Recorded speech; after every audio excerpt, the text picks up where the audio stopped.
Live from the J.C. Newman Cigar Studios in the great state of New Hampshire and the Gurkha Cigar Studios in fabulous Las Vegas, Nevada. Welcome to the Smokin Tobacco Show with your hosts, Matt Tobacco and Kevin Acuff. And good evening, ladies and gentlemen. Welcome to another episode of the Smokin Tobacco Show.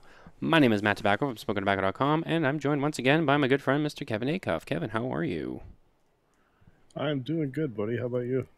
I'm good. Tired. I've been busy, but you know, it's just rolling, man. I know busy. Oh yeah, for sure. Oh yeah, it's that's life. That's what all the people say, you know. And I hear you're actually almost as hot as us, if not maybe hotter today. Yeah, we were up. My truck said 102. I don't know if it was actually 102, but it was fucking hot. So I heard you guys are in the upper 90s. I think we were like 96 today, so I think you guys actually beat us by a degree or two.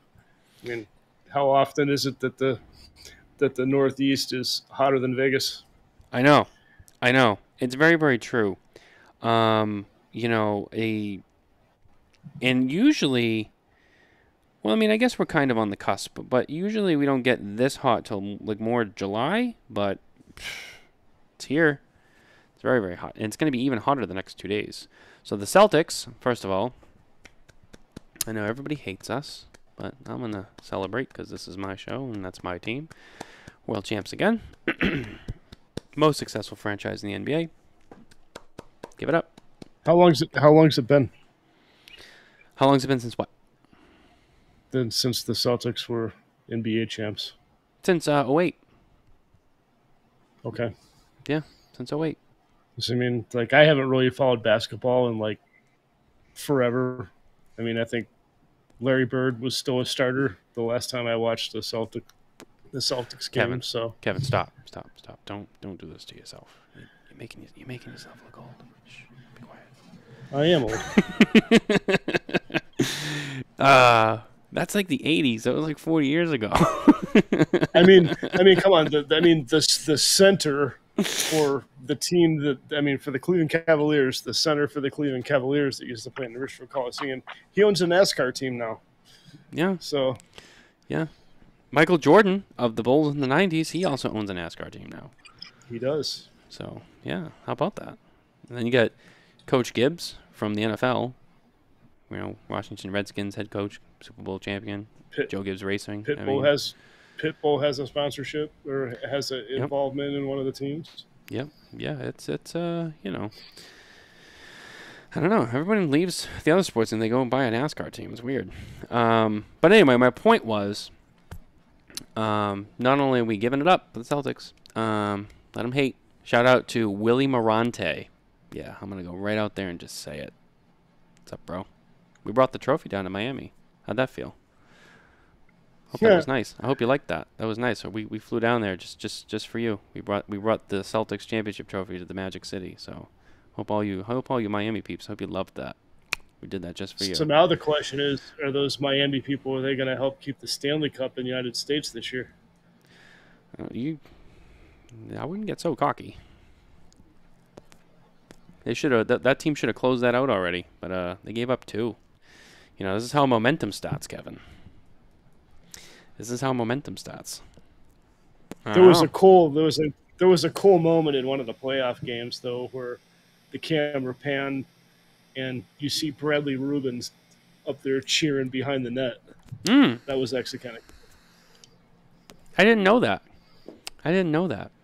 I know they're big fans, so I can't knock them too much because I love those guys. But yeah, I don't know. I don't really have a dog in the fight this year. We lost to Florida, so like fuck them. But at the same time, Mitchell's not here, so I can say this. Don't want to see the cup go back to Canada because we'll never hear the end of it. So I'm kind of in a shit spot. Well, see, for me, it's obviously the Golden Knights, last year's champs, right?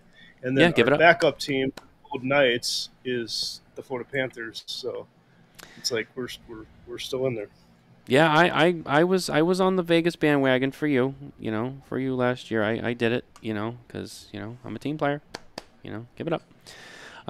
They did good. And but no, yeah, it's exciting. It's very exciting, and the parade is on Friday, and it's like definitely gonna hit 100. So anyone who's gonna be downtown Boston for the parade on Friday, good luck. Yeah.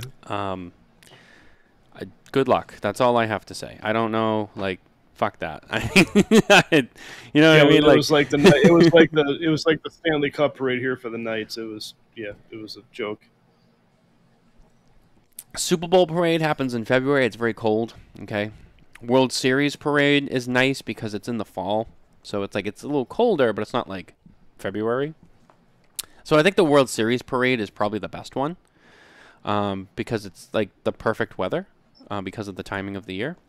So that's probably the one to hit. But yeah, either February, fuck that, or like now when it's like 100, fuck that. So the World Series parade is the one you really want to go to. And fortunately, here in Boston, we get to have all sorts of those parades pretty frequently. So I'm not patting myself on the back, but we usually have a pretty good variety of all of the different times, just because we're always in. They have Yankees parades in Boston?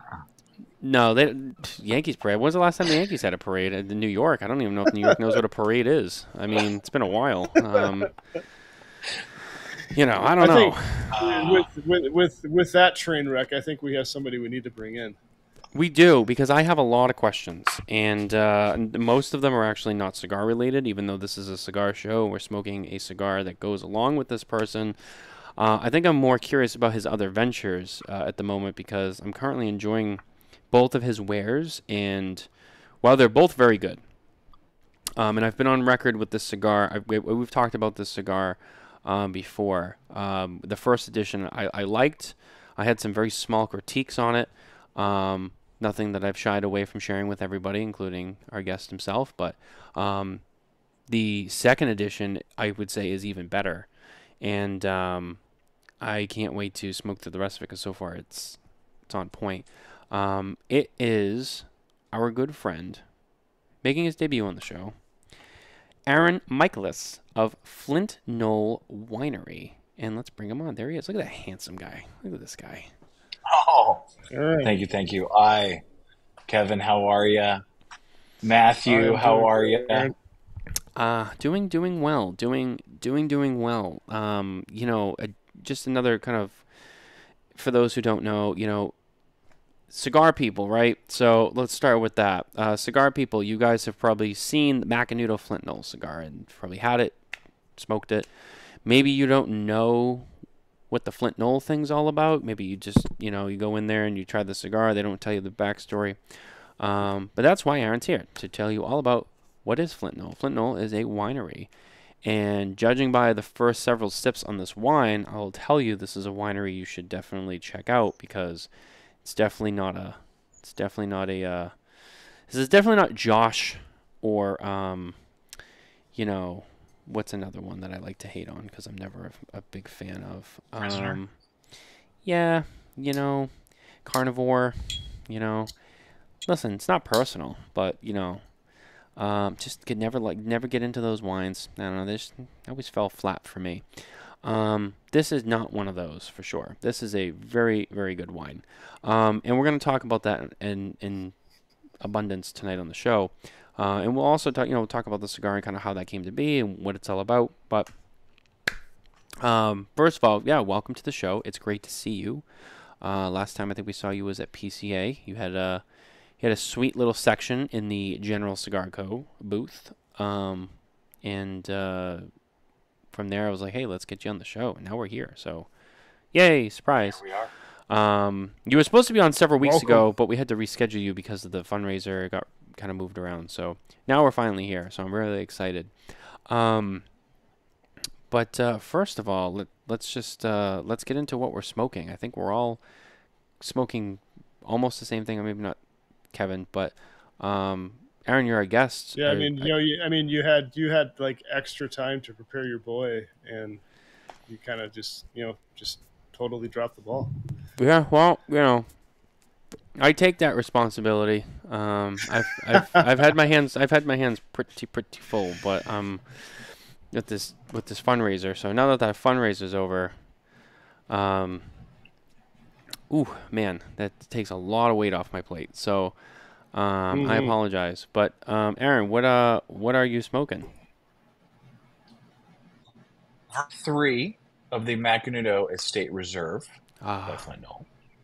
This is the it doesn't even have a band on it. It is going to be in a Churchill, just like the first 3. We're not going to do a Toro on the 3rd release. We're just going to do the Churchill size. I know a lot of people are going to sigh about, I think, the way that the barrels that we used from our Cabernet, which was the Royal Appointment, which you're actually having the 2021, which are the barrels that will be on this kiddo. Smoking it. It's the first one I've actually had of the 3rd release, which will be released this fall. So just kind of breaking it down, thinking about it, still with the Ecuadorian shade Connecticut wrapper, doing the Mata Fina, the Jalapa, and the Politicolor, and the fillers, and then using that Pennsylvania American broadleaf, which we aged in the French oak barrels, which made the Cabernet that you are drinking right now. Yeah. So you're just kind of taking it all in. I am. I'm taking it all in. And it's very delightful. It's very delightful so far. And I'm going to touch on that in just a minute. But I'm smoking the 2nd release in the Toro size. Excuse me. And it is delightful. I smoked the 1st edition. My only critique on that one was I felt that the wrapper was very thin, and it burned phenomenal. It tasted great, but I had a couple of them, and the wrapper seemed very brittle, and which it was the only thing I was disappointed about, because it cracked very easily every time on me, and I was like, but it tasted so good. It was a great blend. And it performed well. It burned well. It was sorry, an email came in and it threw me off my whole train of thought. But no, it was great. So and now I'm smoking the 2nd release, and this one is so far a lot better in terms of that. But yeah, kind of same par. I mean, there's a lot of great flavor here. I'm really loving this so far, and now I'm pairing it with the actual wine, and it's a very nice pairing too. So just job well done on that too. Very, very excited about this. Kevin, what are you smoking tonight? I am smoking the Gurkha Grand Age 2, courtesy of wonderful sponsor of the Gurkha Studios here in Las Vegas. Yeah, the Grand Age 2 was it's a great value. It's the Habano, by the way. Yeah, it's a great value, and it's a great product for that value. I was very surprised by that cigar. Not that I expected it to be bad. I know there's a lot of people out there that may have a lot to say about Gurkha, but that's not me.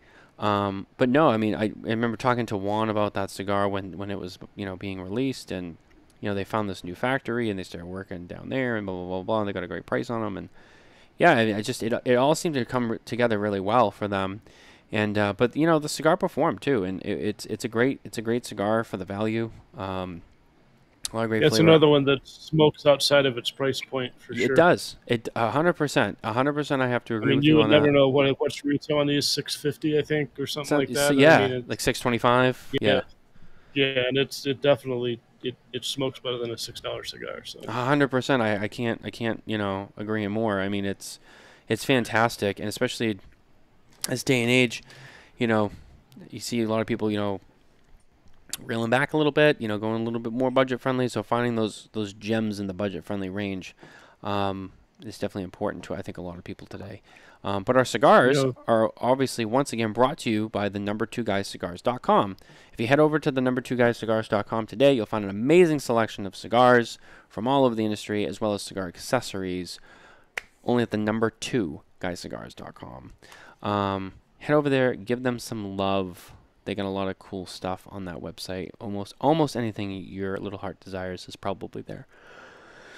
And as always, hopping across the pond to France. That's right, to France. That's where you'll find some of the best cigar accessories that have ever been made with our friends from St. Dupont. That's right, featuring the new Fluo lighters that we have right here. That's right. Check these out. Kevin and I have the Maxi Jet versions, although the Fluo collection, the scheme, right? It comes in multiple products that they make from the Maxi Jet. I believe the Mega Jet comes in that, the Mini Jet. I think there's a Defi Extreme. I can't remember, and I don't know if Les is watching the show to correct me. But they make a wide range of products in that collection. It's beautiful, matte black with a nice bright neon colored trigger, igniter, whatever you like to call it. Just really cool, very, very sleek, very sharp, something different. That's what I like about it. And it's still in that same awesome Maxi Jet single torch lighter that you all know and love. So definitely check them out. SD Dupont, shake up the legacy. Aaron, so back to you, my friend. You have decided to, or I'm sorry, we're closer than that, right? Let's be a little bit more informal. AA Ron. So AA Ron. AA Ron, you have graced us with your presence tonight. I know you're a very busy guy. You almost didn't make this show. I don't know if you want to share that story. You don't have to, but I know you almost didn't make the show. There was a little worry that you were stuck outside of, where were you? Texas. Texas. Is my I feel like my video, is it delayed? It is delayed. I'm so sorry. I don't know why. You're crystal clear. Okay, good. You're crystal clear. Yeah, life.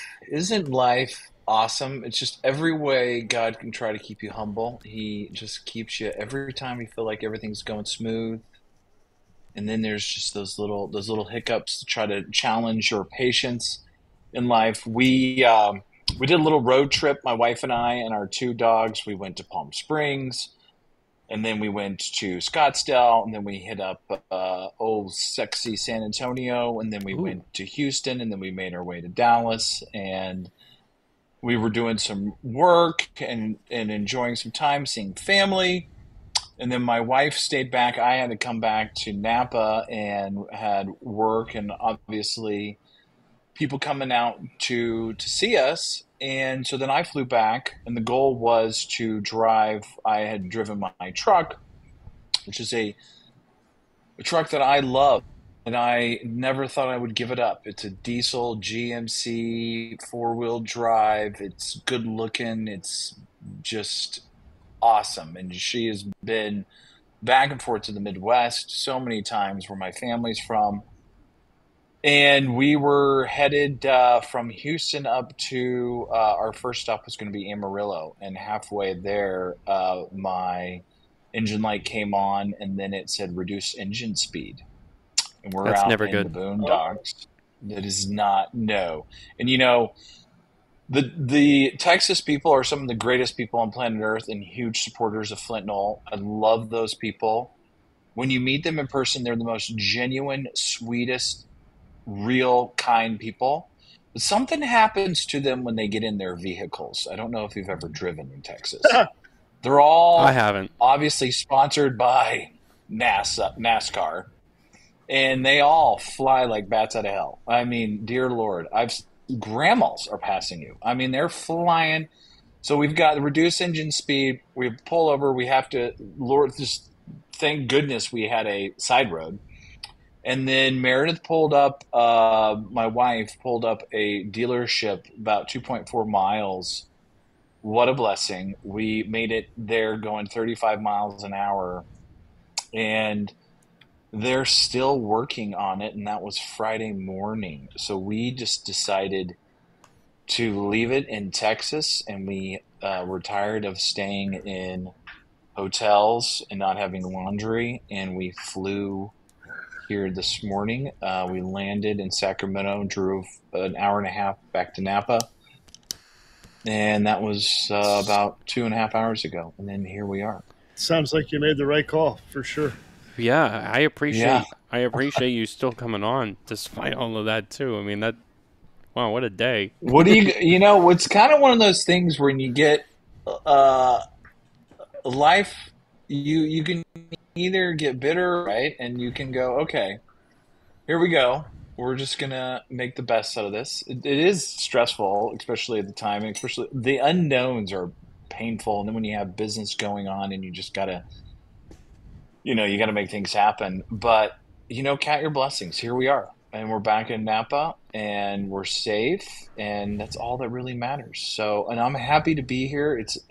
Hey, I'm having wine. I'm having a cigar with two cool dudes. And we're talking about life. And this is what defines you. So it's how you deal with it, man.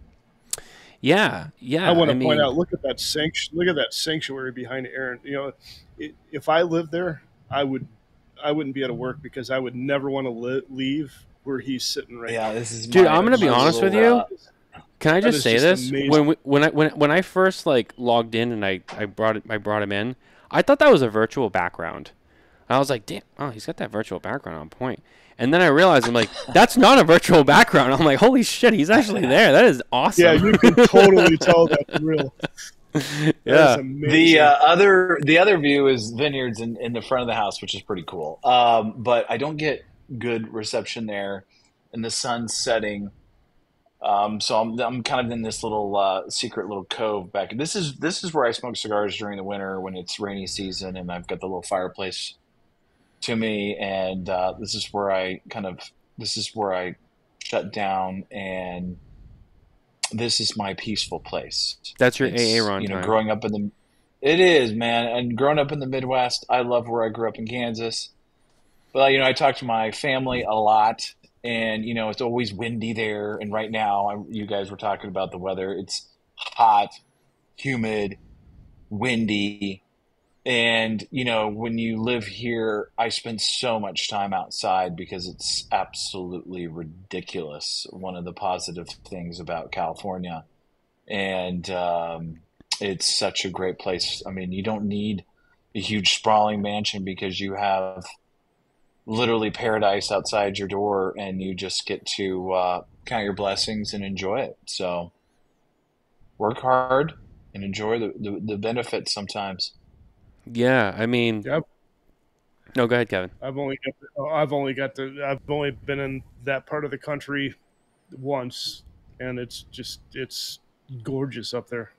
You know, definitely envious of being able to live there. I actually came up to Sonoma for the NASCAR race.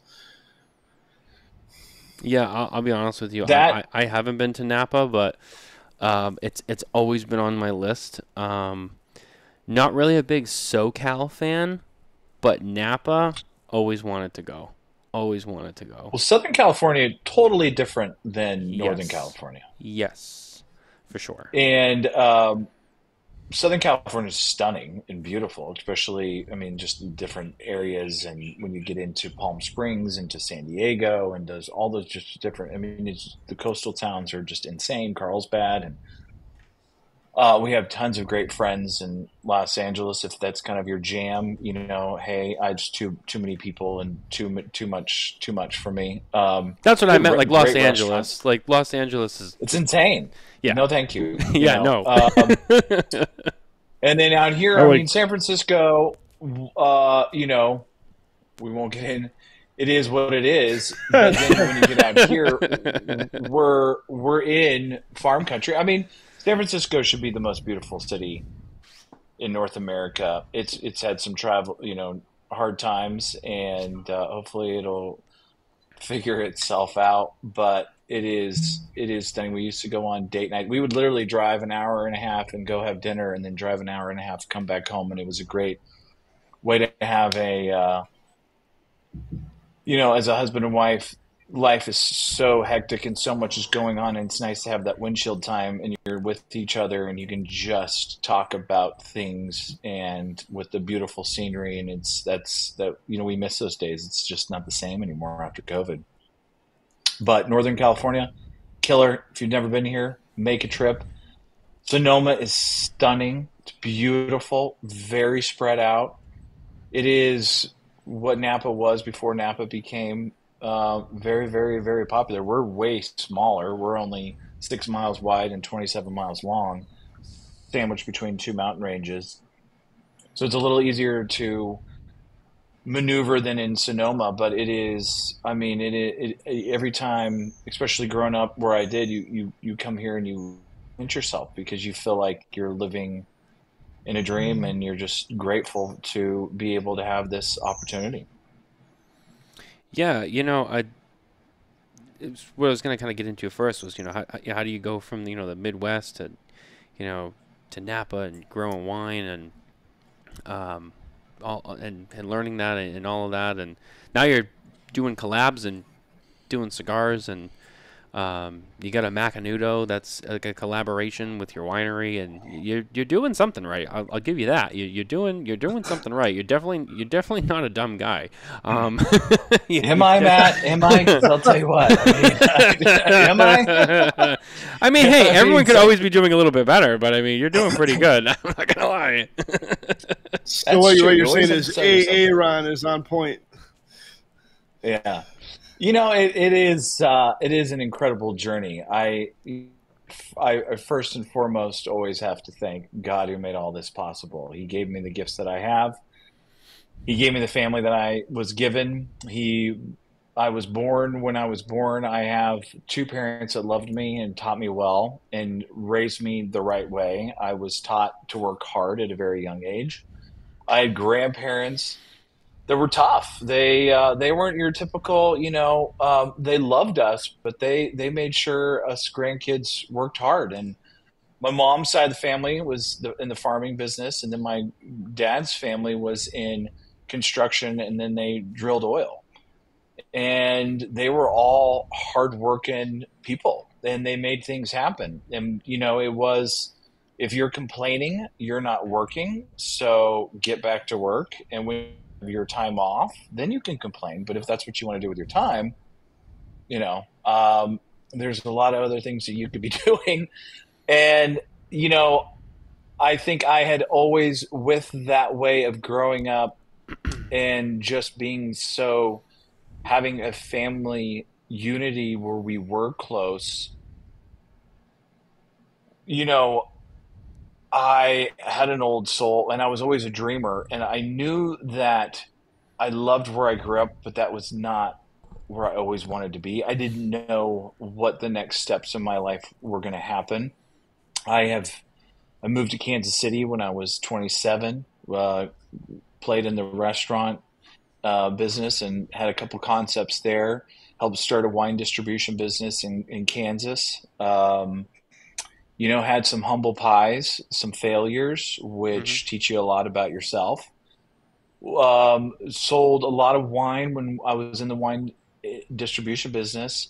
And I think if you're willing to put your time in and knock on a lot of doors, I think doors will open. And then you have either the cojones, the blind faith just to walk through and see what happens.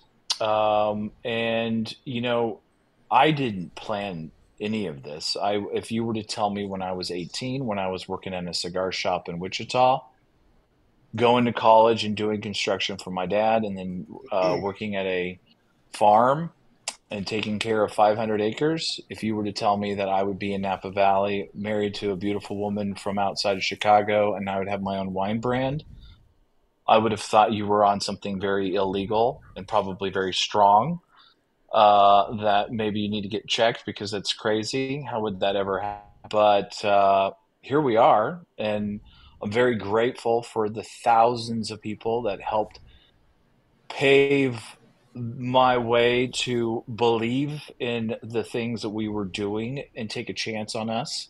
And I think that is incredible. I am living the American dream of not making a ton of money in some industry and then coming out here and spending it to get a tax break or to show my wealth or to, make a name for myself. I came out here to work for a winery, and I'd been an entrepreneur since I was a young age. And I was like, if I'm going to work this hard, I'm going to do it for myself. And if it works, it works. If it doesn't, it doesn't.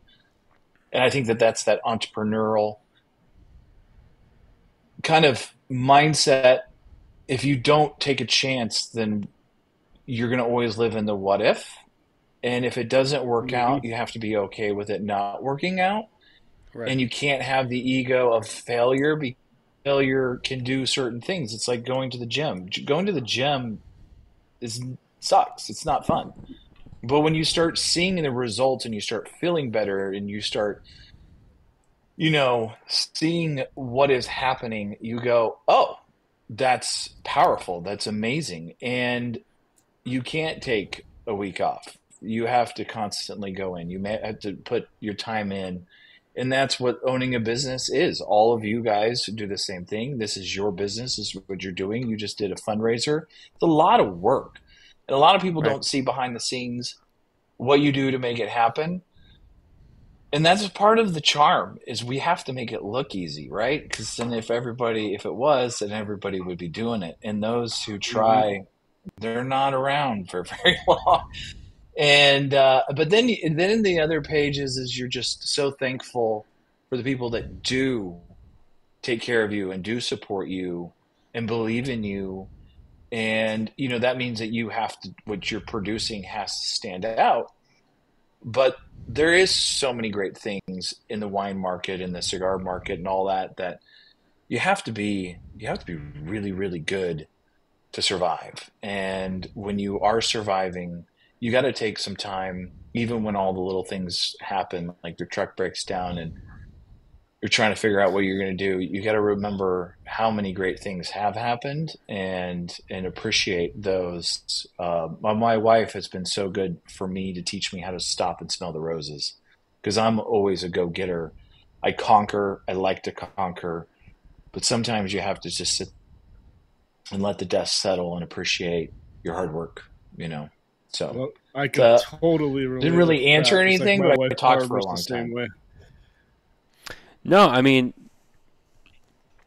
I still think it was informative. it was good. No, I mean, 100%. It's you've been on, and I like the first thing I want to say is I like the way you kind of told that journey.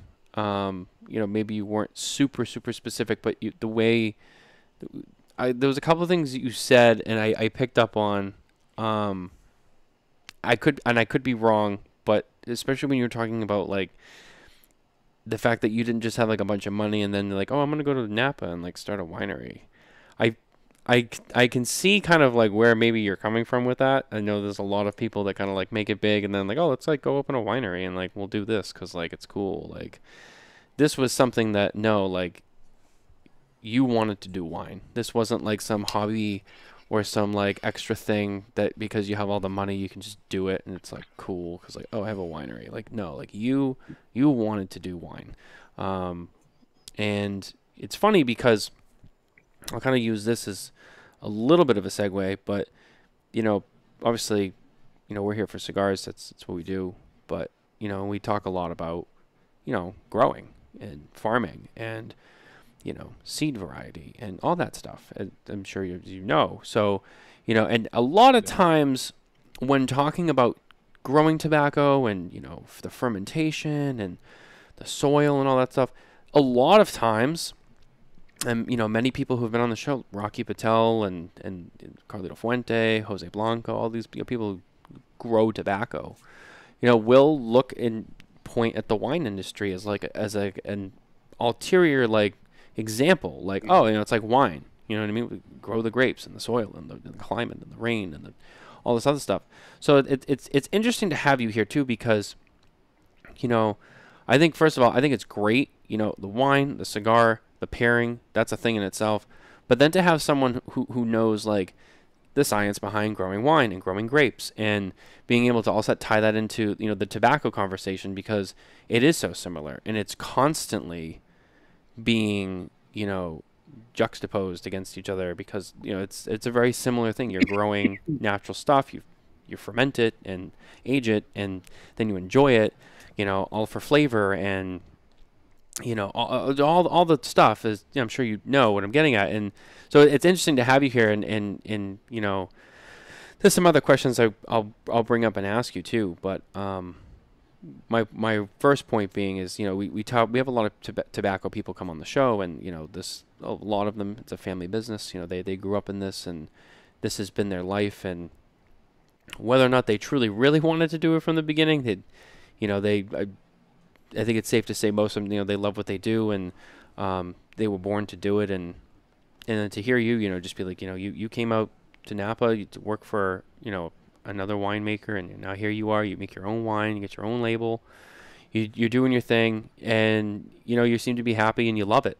And I think that's, to sort of echo what you said, I mean, I think that is a blessing, and it's, it's why I said before, I mean, you kind of have it all figured out, you're doing good, you got yourself in a very good spot. So it's nice to hear those stories. It's refreshing, and I can see the passion. I can see the passion that you have for it, which I think is really cool. You gotta love what you do.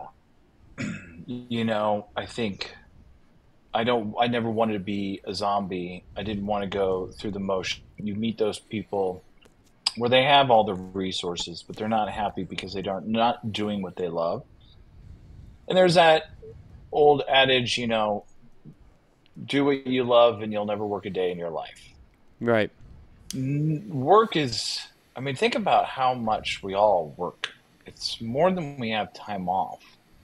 And if you don't enjoy that time, my goodness, that could go down a really crazy rabbit hole about how much we work big time in our time and age. We could start a whole different kind of podcast there. Right. From back in the day when the sun, rose and when it set, and you were as a community. And I think why the cigar industry is a community. I think the wine world is a community, especially when you're in Napa or in Sonoma, whether you're making cigars in the Dominican Republic or Nicaragua or Honduras. I think why all of us who love cigars, there is this community where I think this is what makes it so special too, is why I loved it. I was working and I was spending a lot of time outside and was mowing most of the time, taking care of this large property. When I was 13, 14, 15, 16, and when I was of age, I was buying cigars and smoking them while I was outside. And I loved it. That was my time to reflect. And then I was learning about tobaccos and who was making these things. And this is in 97, 98, 99. And, when I started working at the cigar shop in Wichita, Cigar Chateau, I was 18, and I had the job while I was going through college. And that little spark of wanting to learn about something like tobacco was farming. And I saw, even at my young age, it wasn't Milo or alfalfa or wheat or cattle, but it was farming. And people always forget, I think, in the wine world and in the tobacco world, these beautiful creations that are created are from farmers.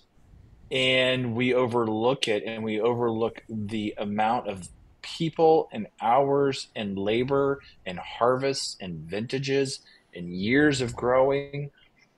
And what's the soil and how are we taking care of the soil? We can get into what's going on in Cuba and how, are they taking care of their soil? Everybody wants Cuban cigar, but are they the best farmers? Because are they letting the land rest? Are they allowing all those things, which no one wants to talk about?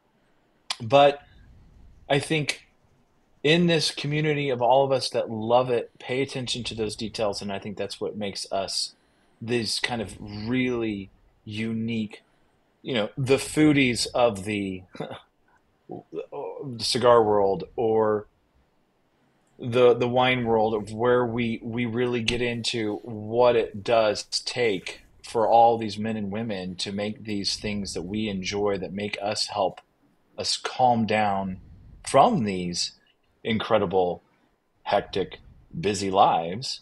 When doctors and people buy our product and they're like, thank you. And I'm like, what are you kidding me? Like, you actually save people. I just make fermented grape juice that makes you calm. Let's just, and it's really, really good, and it's really hard to do, and it's very expensive where we do it.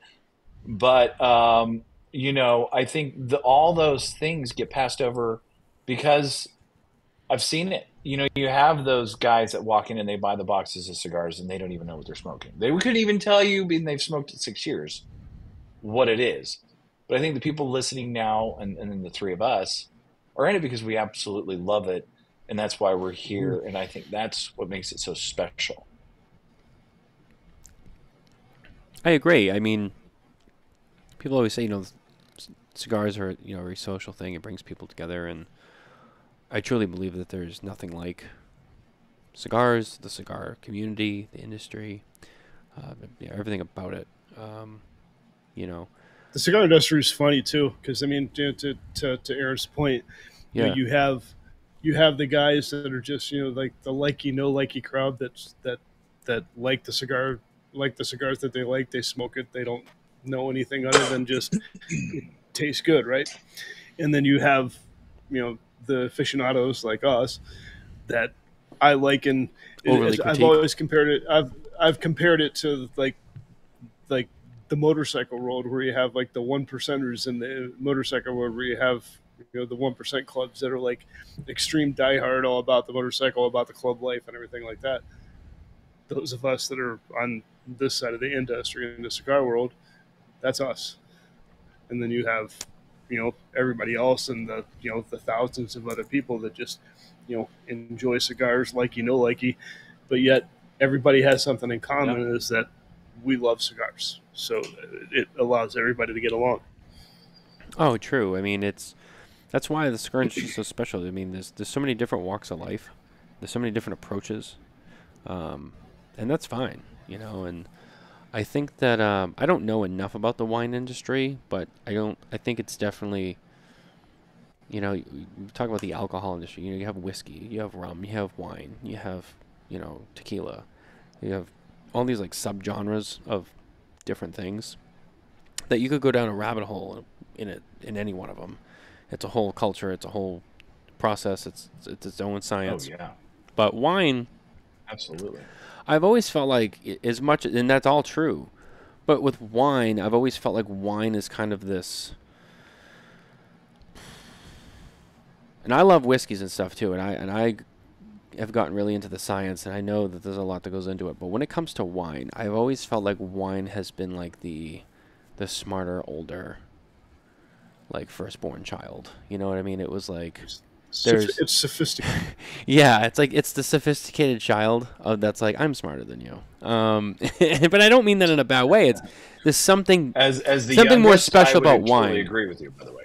Yeah, I mean, there's something more special about wine in its entirety, like from the growing and the making and all of that. It kind of stands on its own island, and I could be wrong, but I feel like there's a lot more that goes into making wine than most other kinds of spirits and whatnot. And I think it can be a longer process. Yeah, I mean it's, and I think that is why it's the closest thing to tobacco growing and cigar making.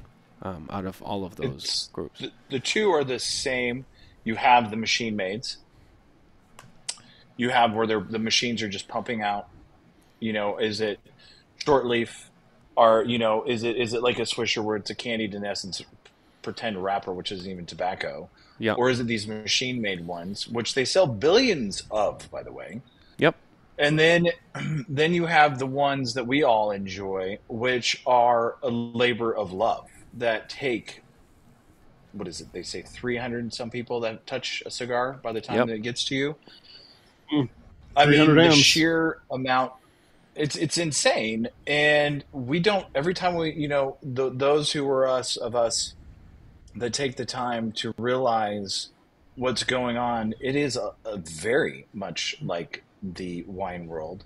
The wine world is the same thing. You have the mass-produced, machine cropping, just a concoction and manipulated cocktail to make the wine taste the same every year, and not showing the flaws or the perfection of that growing season. But I think what wine does, I think when you're talking about it as the oldest child, wine has been with us since the Fertile Crescent. I mean, over thousands and thousands of years. They have found it in these caves that are in jars of clay, and they believe that they were taking grapes and it fermented in the jars of clay, and then they had perfected it. And when you think of just different families in Europe that they've been doing it for 1,000 years, it has been done so meticulously by the soil. The French call it, just like the SA Dupont from Paris, the quality that they just do in those lighters. Think about the quality of these families. They have regions in Bordeaux where they only grow 5 Bordeaux varietals to make the red wine, not including the white wines, but just the red wines. And they're doing it on the left bank and the right bank, and they're growing the varietals that show the best to make the highest quality of wine because they've done it for so long. And they use those 5 to fill in your palate to make whether that growing season is more humid, more warm, less rain, more rain. And they have it to where they're building your palate out. And that is such a beautiful thing. Most people just open up a bottle of wine and go, I like it. I don't like it. They're not thinking about what the terroir, what the French call, is the community, the way of life, the farming, the soil, the climate, and then what they're growing there to make the quality of what it is, to show the personality of the year of farming known as the harvest, of producing that wine. And then just the amount of money it takes to make wine and the patience is overwhelming. But it's such a beautiful thing. And what is really worth anything if it's weight in gold that doesn't challenge you and isn't a lot of work, everything that we all really love, whether it's a meal or whether it's anything that we enjoy, I will guarantee you it probably took a lot of time to get to that point or to enjoy that product, to all the things that make it happen. And same in the cigar world, same in the wine world. Now, in the process with, the Macanudo project that you guys have been doing the last couple of years, how involved with the tobacco were you in the process of blending the cigar and all that? Did you visit the factory, farms, go see the tobacco? How much of that did you see during that process? A lot. It was so much fun, and I learned a lot. It's such a long story. But it's so incredible. When I worked at Cigar Chateau when I was going to college, 98, 99, 2000, 2020, 2001, you got to think about the cigars that were out at that time. And Macanudo and the general cigar portfolio, we sold a ton of that, especially in the Midwest and in Kansas. When we sold so much of the Rothschilds from Punch and Hood and Monterey, it was crazy. We sold Portofinos and Hampton Court from Macanudo. We had the Macanudo bus come in, and we did the little, the tour and the cigar smoking and the experience of the Macanudo. And Perdomo had, come out during that time, and I remember meeting him back in the day there, which was very surreal and so cool to meet him years later here in Napa. And then all of these other, cigar brands, your Monte Cristos and, all the typical powerhouses, Fuente really come out. I mean, they hadn't even had the Opus X at that time, which is crazy.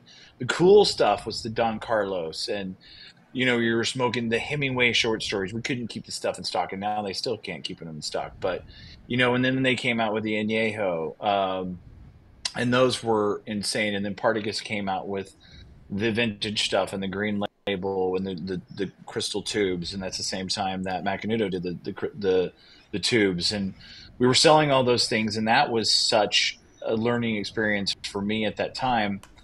And I'd kind of stayed in touch with all of those guys and gals in the industry from that time. When I moved to Kansas City, I became a member with my buddy Ryan Baraskis. We had our own locker at a place called Outlaw Cigar in Kansas City outside in Overland Park, and met a good cast of characters there as well.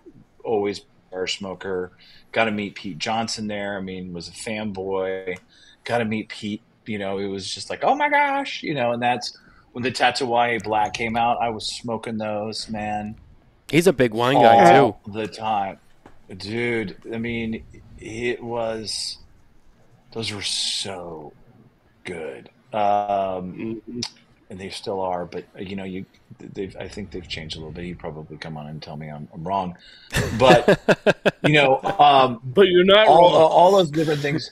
Yeah, but and then you smoked do you remember when Ashton came out with the VSG, the Illusione or the Longsdale one? Oh my gosh, I loved that cigar so much.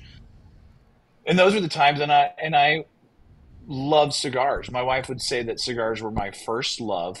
I fell in love with wine and started a wine tasting group when I was 23.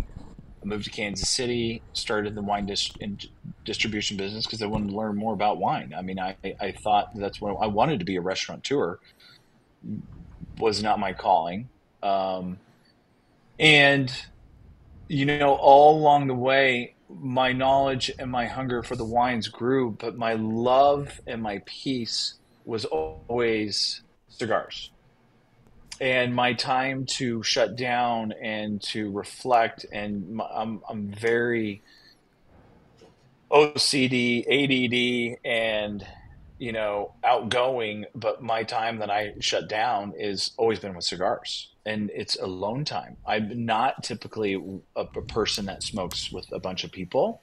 I usually smoke by myself, 2 to 3 cigars at a time, and I'm either listening to a podcast, I'm listening to you guys, I'm listening to other things, and I tried to shut down. I tried not to be something for somebody else, and it's my time to reflect, and cigars were always that way.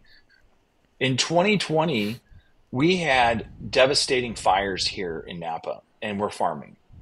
And when you farm a crop, which is fruit, which is grapes for us, smoke and ash can fly your product and your end product. And those grapes were sitting in vineyards during 2 fires, and the smoke and the ash damaged the product. Now, you could bring the fruit in and you could try to wash it off, and you could try to do different things to create a product. But what we produce as a brand called Flint Knoll, my wife and I own it, and we'll get to the name and kind of what the brand is. Everything that we're trying to do is build something that is not manipulated. It's not crafted by being, a crazy scientist and trying to taste the same every vintage every year. It is literally farming and highlighting that year, that harvest, and what that year told. And that is what the old world, meaning Italy, France, all of Spain, all these regions that have been doing it for a very long time, if they have a bad crop, they don't make much, or they sell at a discount, and they say, you know what, it's not as good as the year before or the year that's in barrel, because it was just the deck of the cards that we were dealt. And for us, we didn't make any wine. And that was millions of dollars of a loss. And that sucked.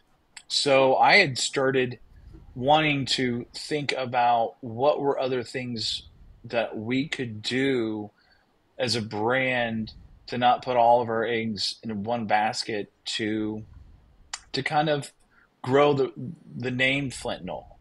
It is the story of a guy growing up in Kansas, and it's not my last name. It's not Michaelis. It's where I grew up in the Flint Hills of Kansas, and a knoll is one hill. So this is my story, growing up from the Midwest, having a family that taught me how to work hard, God hitting me on the head and going, wake up, you have a lot of blessings, get your butt into gear and make things happen and leave the world a better place. This is not all about you, you dummy. This is about working hard, touching people's lives, and sharing your blessings every year. But that doesn't mean that we get to make a product that isn't pedigree, especially during a bad harvest. In 2017, we lost half of our crop as well to fires. Last year, we lost 2 vineyard blocks to heat spikes, and the fruit cooked in the vineyard, and we weren't able to use that fruit because we wouldn't be able to make the quality of the product that we're trying to make for our customers. Matt, when you open that bottle of wine, I don't want you to sit there and go, I want you to go, this is very pretty. This is elegant. There's something special that's going on here. I can't put my finger on it, but I'm enjoying it, and I love the story. I love everything that is happening. What is it? It's like getting a hug. And when you create a product like that, you can't do it by not giving the best of everything. And for us, all of those things are huge risks because we're losing amount of money to produce product to sell. But if we can't produce the best, then we just aren't going to produce it. Our supporters, people want to call them customers. They're not really customers because they become our friends, they become our family, they become our biggest ambassadors and spread the word of the product that we're doing, which is so cool and it's humbling because our biggest referral are people that buy our wine and send their friends to us. That is incredible. And so our job as a team is to only produce the best. So every time that they get it, and if there is a hiccup, we can remedy that. Like if it's shipped, if I ship it to Vegas and it's cooked, my job is to make sure that Kevin gets a better bottle ASAP when the weather permits, so he gets the best. So those are little things we do. But we were knocking on doors to try to do different avenues, and I had knocked on some doors with some people in the cigar industry. I don't think some people thought I was being serious. They're like, well, you're in the wine world. What are you going to do with cigars? We know you love them, but what's going to set you apart? And I had all these French oak barrels that we spend thousands of dollars on just sitting in the winery, not doing anything. And I always wanted to age tobacco in them and utilize that in a world-class cigar. I didn't know if it could work. I didn't know if it was going to do anything. It was a kind of a new frontier because, it's such a vague world in the bourbon world, in the whiskey world, and a lot of these businesses where they'll say, well, it was aged in a Madeira cask. Well, who produced the Madeira? How old was the Madeira? What was the quality of the barrel? What was the barrel? And for us, we could go back and kind of how we make our wine, everything is pedigree. We can tell you what happened that year. We can tell you the French oak, where the producer comes from, what it made, what the toast of was that barrel. And then we can tell you the story of that French oak coming to Napa from France, what it made, and then now sending it to somewhere like the Dominican Republic and what it's housing, like aging the Pennsylvania broadleaf, and what it's doing to a cigar. And I think, again, really, really for a very small group of people, because that's a lot of information that a lot of people really don't care about. Right. And there was a gentleman by the name of Chris Tarr who I got to meet through a gentleman by the name of John Farragon, who works for, La Aurora. Wow. A good friend of mine. He's a badass. And he put me in touch with Chris. And he's like, hey, you're driving through Vegas. Why don't you meet with the head of marketing for Scandinavian Tobacco? I was like, there's no way he's going to even give me the time of day. He did. We went to lunch. Then we went to his little golf club, and we sat there and we smoked multiple cigars. We talked about things. I told him different things. He had great ideas. And he's like, we're going to make something happen. We're going to do something with you. Chris Tarr made all of this dream a reality. I have so much to be thankful to him about taking a chance on working with us. He wanted to work with a winery. He said, a lot of these wine brands they're on their path, and not all of them, they might smoke cigars, but he's like, you're a nerd. You love cigars. Like, you get it. And you're coming up with ideas that we can utilize. Let's take you and what you're passionate about and what you make, because he loves wine and he had the wines, and he's like, oh my gosh, this is what I want. This is what I want my clientele to want. And he goes, let's make this happen. He had called Justin Andrews that night and told Justin, hey, we're going to be shipping all these French oak barrels that made this wine from a little brand in Napa. Justin's like, wait, what? In his southern drawl. And, all these things just started happening. And it was so crazy. Macanudo, this powerful, unbelievable brand that I used to sling cigars at a little cigar shop when I was 18, 19, and 20 and 21, is now wanting to work with me. I was humbled, and it was flabbergasted. I still, to this day, it doesn't seem real, and going back to your point, there's so much information to talk about. Chris gave me a lot of rope to either hang myself and or be successful to do this project. I didn't want to create a cigar that paired with a wine. I wanted to create a cigar that was true to the Macanudo brand, mild and more mellow, but we used our French oak barrels to take that broadleaf, which for a cigar, your wrapper, the Ecuadorian Connecticut, which is very brittle, especially when you don't use a cellophane on the wrapper, it does get beat up. But that the binder in the cigar is really there for combustion. It adds personality with flavor, but not a ton, where the fillers give that robust nature and texture when you use all the different tobaccos to do that. And the wrapper obviously sets the stage, but that binder is really there to keep the symphony going. And it was like, what if we age that personality, which maybe let's kick it up a notch by putting it in French oak barrels that made a Cabernet from Napa. And we could tell you what vintage it was, which wine it was, and what is it going to show every year in every release. So all those layers are kind of there. I mean, when you get into the rabbit hole, like you said, it gets really, really nerdy and kind of exhausting, but they gave me so much freedom. There was a point when I got a phone call from the top brass. They're like, you need to pick a blend. You can't have you're on like 16, like figure it out, because this is a long process. So here we are. And I think we're still learning as we go, and we're tweaking things. We signed a 3-year test run, and here we are. And I'm smoking version 3. Well, I have to say, once again, incredible journey. And you kind of mentioned the nerd part of it so many times, which is interesting because I think a lot of times, we call ourselves cigar nerds because we're so into the science and all this other, like you mentioned before, there's a lot of people who come into a store, they buy the box, they leave, they go home and they smoke it because that's what they smoke and that's all they care about. And that's fine. Yeah. There's nothing wrong with that. That should be the way. The pre-show.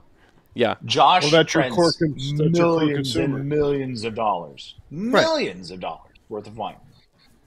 It's just not a wine I'm going to drink. Would I love their bank account? Absolutely. But is that the quality of the wine that I want to have?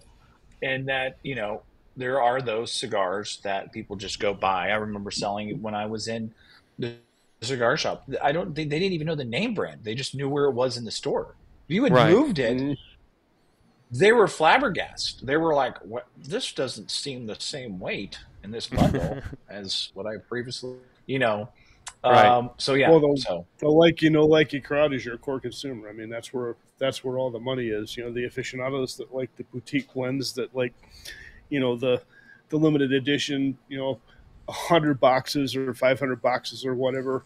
I mean, you know, Joe cigar smoker that, you know, goes and you know, picks up a box of whatever, you know, once a month at the cigar shop, that just always buys the same thing, isn't going to know what that is or even appreciate it, versus, you know, where you have the aficionados or the nerds, you know, like I think where we've established that there's a parallel between the cigar world and the wine world. When you have the nerds that can go in and seek out the limited editions and seek out the ones that are, you know, blended with care and extra special and whatnot, it's a completely different world. Yeah, I mean, yes, I agree, Kevin. I think that's very spot on. And, you know, that's why in the beginning of the show I said, you know, I feel like, you know, most of the time, you know, it's cigar people we have on the show, and we talk a lot about that, and we nerd out over it, and we get into the science stuff, and, you know, it's kind of funny and refreshing at the same time to hear, you know, from your perspective, from your business, which is very similar, has that same effect. And you're like, not only are you a cigar nerd, I mean, obviously you're a wine nerd too. I mean, you make fucking wine, so you should. But yeah, but it's cool. What's funny, if you didn't go into product details, you know, as far as like talking about specific varietals or growing, I mean, if you just kind of just gave like the general overview of the industry, you wouldn't really be able to tell the difference. Is it the cigar world or is it the wine world? It's right. Yeah, you wouldn't. Very similar Absolutely as to how it goes, which is amazing to me because, I mean, I'm not going to lie. It's just my wife Barbara and I. It's probably been over the last year we've really gotten into and found a love for wines. It's like it was for some reason just our palates would never adjust to it. Now that we've had the chance to, you know, as we're getting deeper and deeper into the cigar world and tasting the varieties and whatnot of the cigars, now we're actually able to taste the wines and see the difference and appreciate the difference and taste the varietals in the wine world. So it's exciting. You know, it's an exciting new journey to be on. So it is a journey. I mean, it is, and it can be very intimidating and it can be very expensive, but you know, it can be a hobby. But when you do find those aha moments, when you do smoke that Tatuaje Black and you're 20 years old and it just, boom, it hits you. I was on another podcast when we talked about Tony Bahia. Those old cigars are Puros Indios. I still remember having those, and I remember just being so happy smoking those. I remember the first time I had a Padron. I mean, holy moly. I remember it was like having a coffee and chocolate at the same time. I love all of these different regions in these worlds of what they do. I drink French wine. I drink Italian wine. I drink Spanish wine. I drink a lot of Chardonnay, which is shocking to most people. It's white wine and not mass-produced grocery store. If that's your jam, perfect. But when you get into what some of these families and people are doing with just a white varietal in different parts, like in Burgundy, holy moly, it's mind-blowing. And I consider it is think of restaurants. You go to that restaurant that no one's heard of, but the locals love it because what they do, whether it's a lobster roll or whether it's something special in Italy and you're in northern Italy and you do branzino and they do cacio de pepe and the noodles come out and they're al dente and you're like, it's only 3 ingredients, but this is the best meal I've ever had in my entire life. Mm-hmm. They're never going to be Macaroni Grill and they're never going to be the Cheesecake Factory.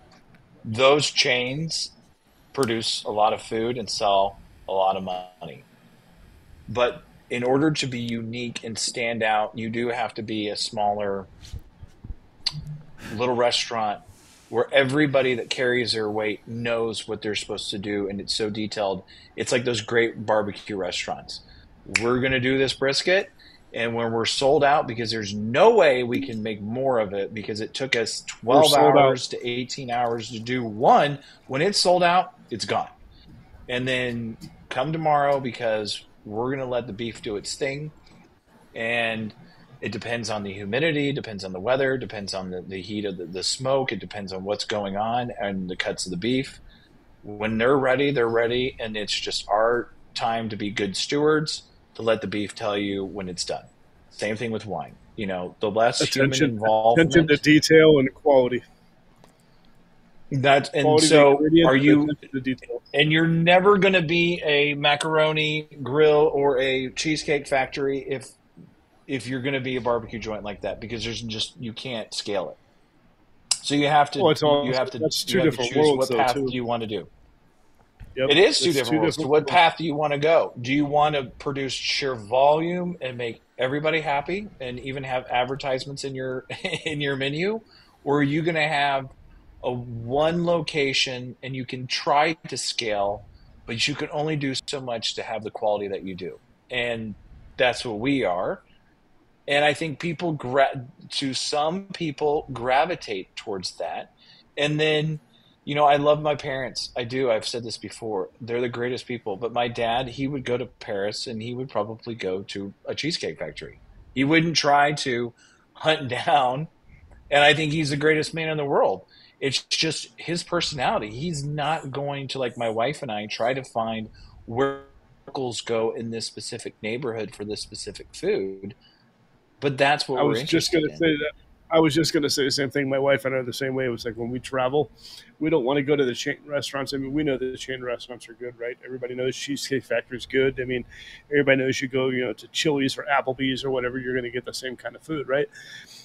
When we travel, we want to go where the locals go. We want to go to a little hole-in-the-wall diner because the quality of the food is probably going to be an elevation above what you're going to get at the chains, and Absolutely. You're not going to be able to duplicate it anywhere. And it's authentic. It's authentic for the region that you're in. It's authentic for the part of the country that you're in, and it can't be duplicated by anybody. And if they're good, they're going to invest in the people that are there, and they're going to touch the table, and they're going to be thankful that you're there supporting them and their customer service, their attention to detail, and all those little things are going to set the stage. And that's what we try to do as a small wine brand that, we can't scale super big, but the people that take care of us, they're going to get the best that we can offer.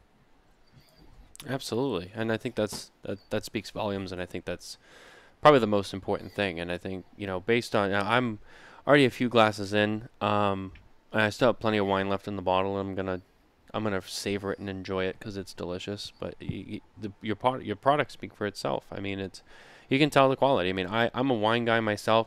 I wouldn't say I'm a full-time wine guy, not so much anymore.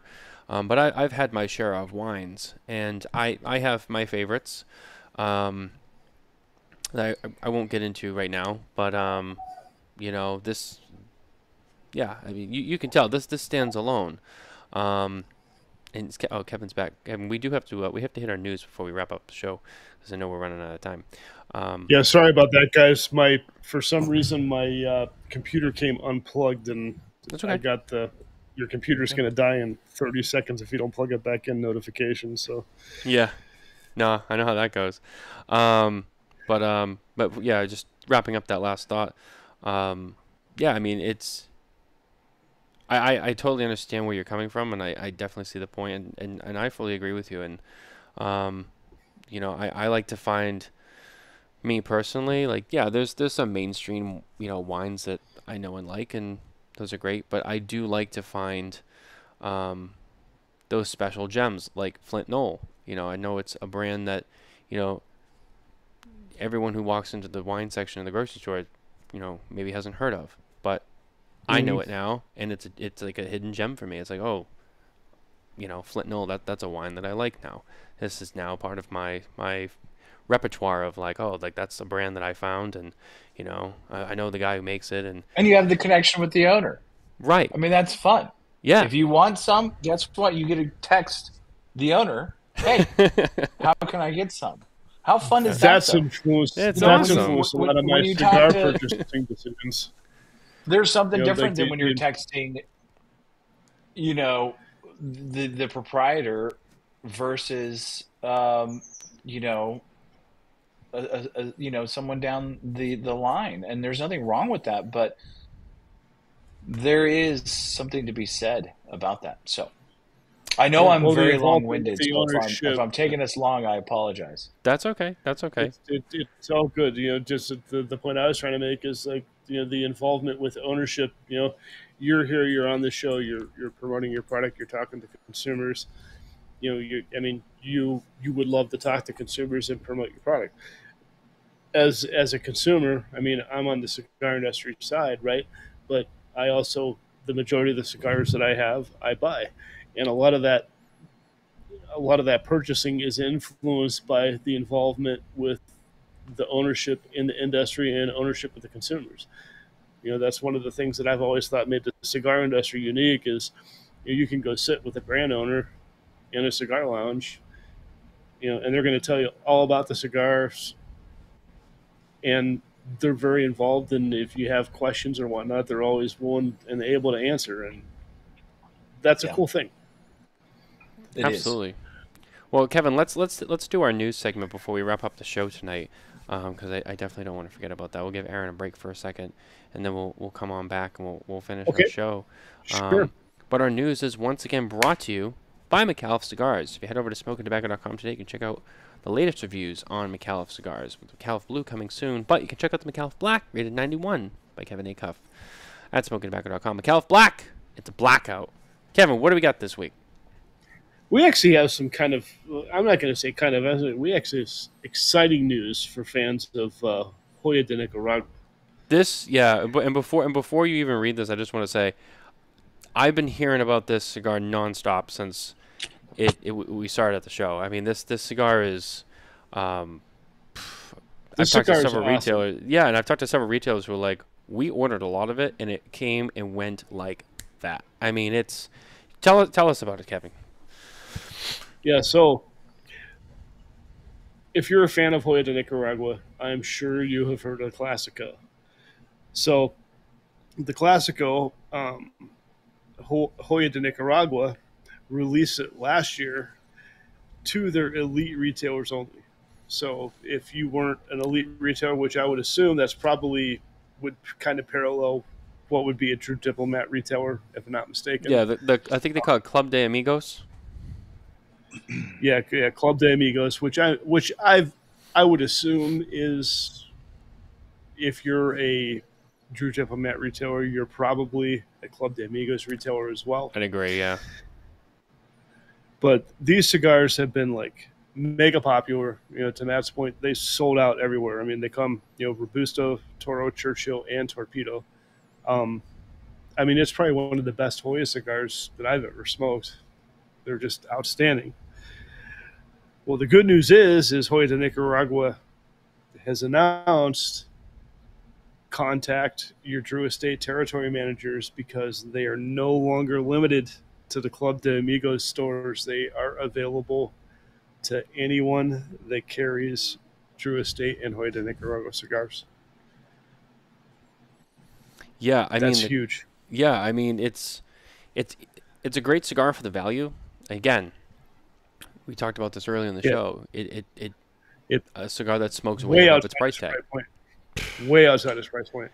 Yeah, fantastic. I mean, that cigar, and actually I have the other one right here, the Hoya Lancero, the Cabinetta, that we also saw recently. That thing is awesome.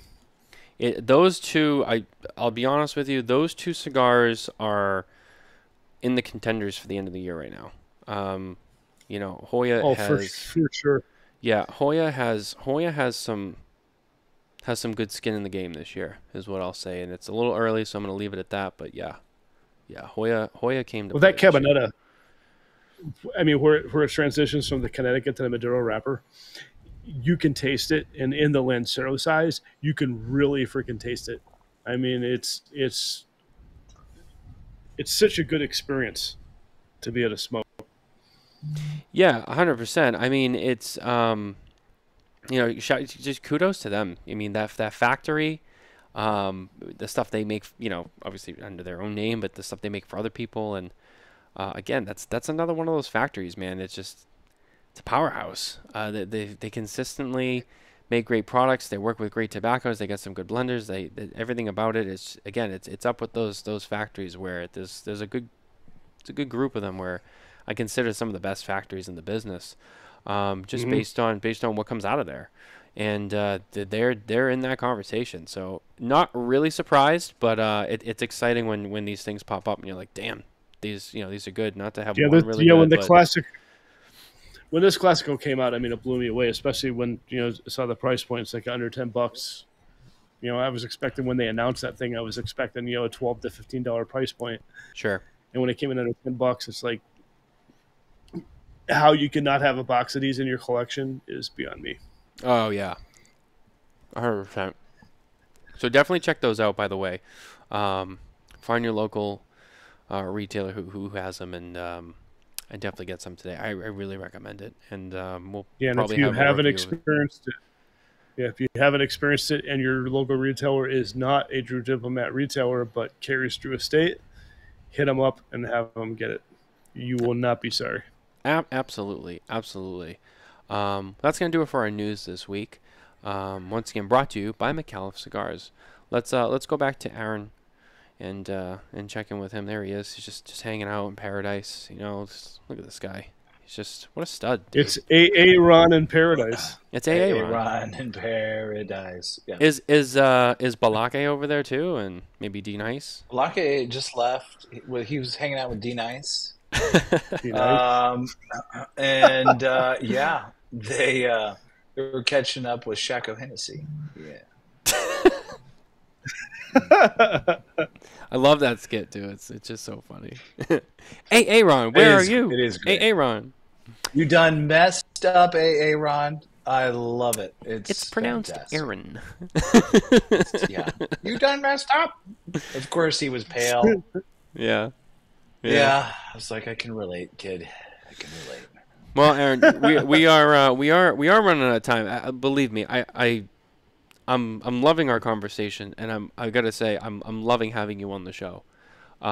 This has been Thank you. This has been a lot of fun, and it's an honor to be here. It's fun. You are definitely welcome back anytime, for whatever reason. Okay. Because I would love to have you back. This was just, I feel like there was not enough time to cover everything I wanted to, but unfortunately, it's a lot to cover. It is. But I do have a couple of ideas I'm going to share with you off the air when we're done. Maybe we can put something together. But I want to say, first of all, thank you for being on the show.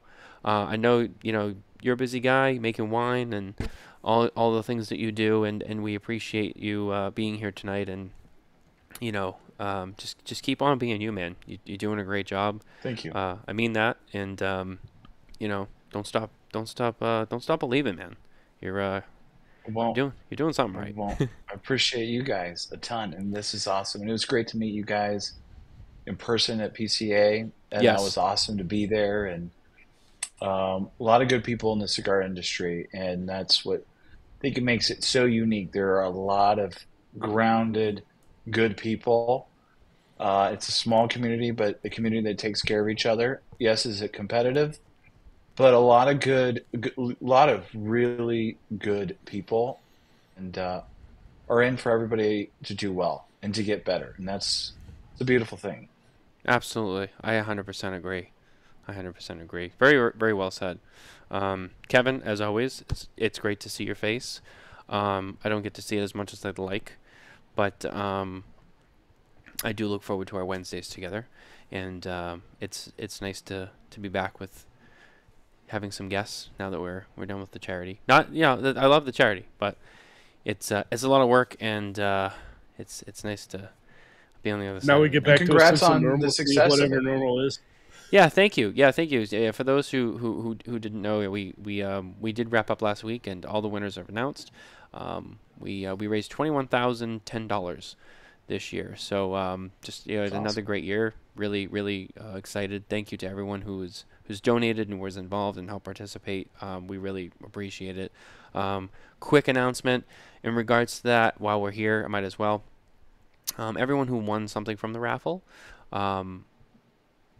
Some of the prizes we have, then some of them are with their donors. So everyone who has the prize that we don't have, they've been notified. They have your information. They get your address, your email, all that fun stuff. They should be getting your stuff out as quick as possible. Most of the stuff that Nicole and I have on hand has been packaged, labeled, and will be officially shipped out in the morning. And there's a small batch of stuff that will go out a little bit later. Just couldn't get to all of it at once. So we're working on it. It's a little bit of a process, but a majority of it will be going out tomorrow. And I will tell you, you don't have to contact us or anything. We have your information, so it'll be going out. And if you don't get anything or hear from us within like the next week and a half to 2 weeks, just shoot us a message. I'll just make sure that maybe someone did miss something or whatever. But I think we got everyone covered, so everything should be good. I know last year there was a few issues with a few donors. I'm not going to mention any names, but I was very strict this year and said if you donated something, you need to ship it out right away, because I can't have things be going out late. So I apologize for that last year, but I think this year I was pretty firm with everybody. We have to make sure we get those out. So like I said, if there's any issues, just please don't hesitate to send us a message, and we'll make that right for you. But other than that, that's going to be our show for this week. Thank you everyone for watching and being here with us tonight. If you're listening later, thank you. Don't forget to like and subscribe on all of our platforms. And as always, visit SmokinTabacco.com for more news, reviews, and updates from the cigar industry. And with that, we'll see you next week. Enjoy, everybody. Take care.